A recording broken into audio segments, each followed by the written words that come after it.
Mantis and the Bee, a Kham folktale.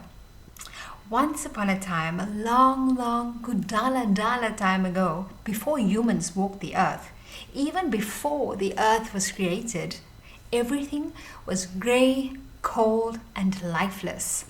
The goddess of rain, Khoekhoe, ruled with her little brother, the god of flame, Khoekhoe. Khoekhoe and Khoekhoe both had great powers.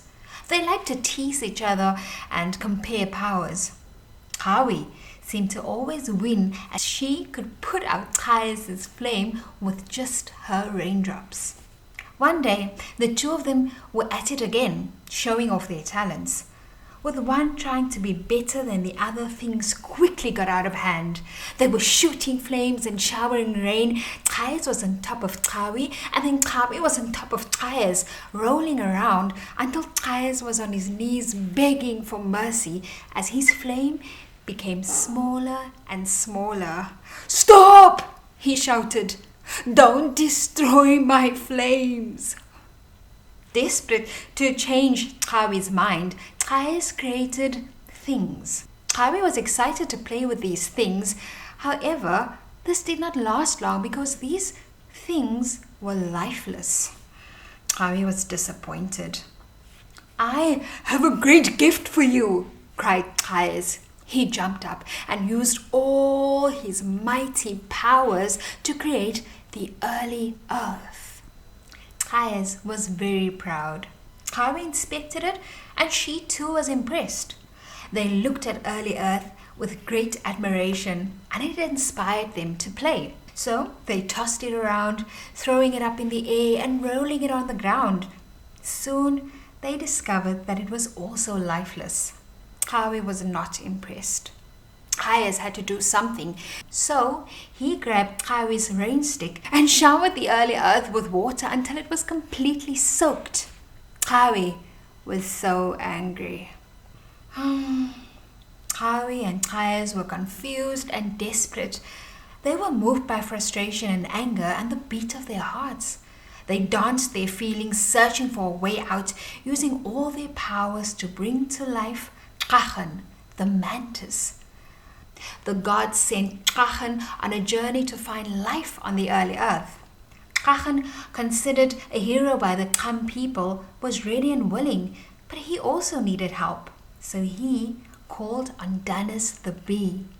Danis with the gift of flight and Khoekhoe with the gift of sight. Khoekhoe hopped onto Danis's back and off they flew into the unknown, singing and exploring the early earth in search of life.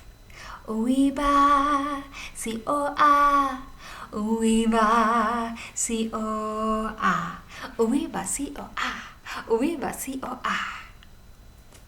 After flying over early earth for a while, Khoekhoe and Danis felt the cold.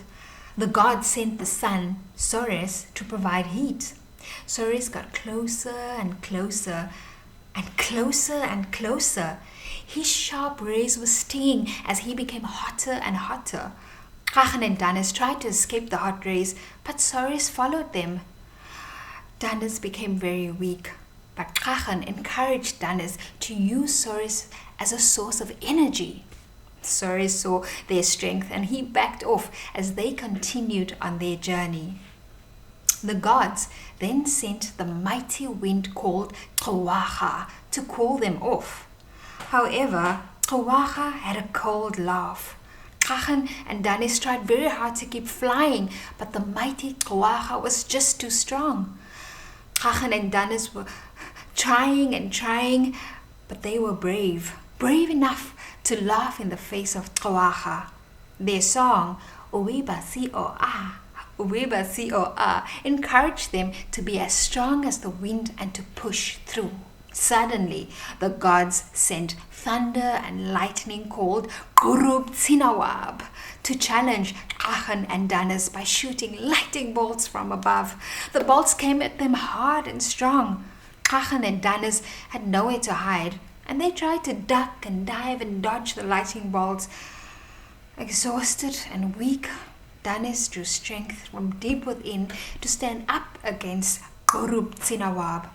By now, though, they were tired and hungry weak and thirsty. Khoekhoe and Mantis could barely continue with their journey. From afar, they could see something floating on the surface of the early earth.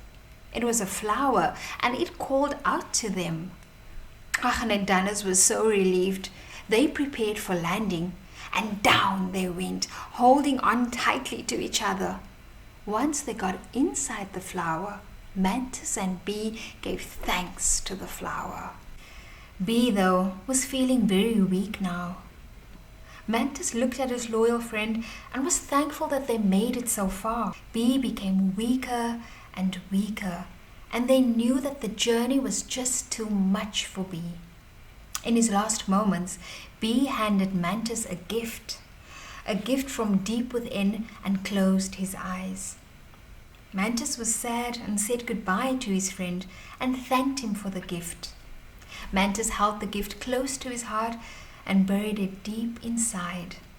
Soon the night came, and Mantis went to sleep as the flower closed in on him. Sleep, sleep, tomorrow is a new day, bringing new hope and new beginnings. The next morning, with the sun's first rays, the flower opened up, and its petals were not like before. They were the most beautiful petals you will ever see. Beautifully, brightly colored petals. And as it opened, from within the flower, the first human, the Sandman, arose. As he stepped out of the flower, the water separated and formed beautiful lakes, rivers, and oceans.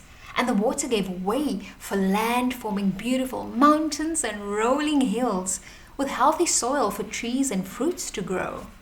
The once lifeless animals came to life, and the air was filled with beautiful sounds. Khoekhoe and Khoekhoe were overjoyed in the sky and sang praises for Mantis and Bee. Flame and Rain, Khoekhoe and Khoekhoe, knew that they had to create more humans, family and friends, so that the Sandman would not become lonely. The earth was no longer dull and grey and cold. It was recreated and full of life and love and beauty. The end.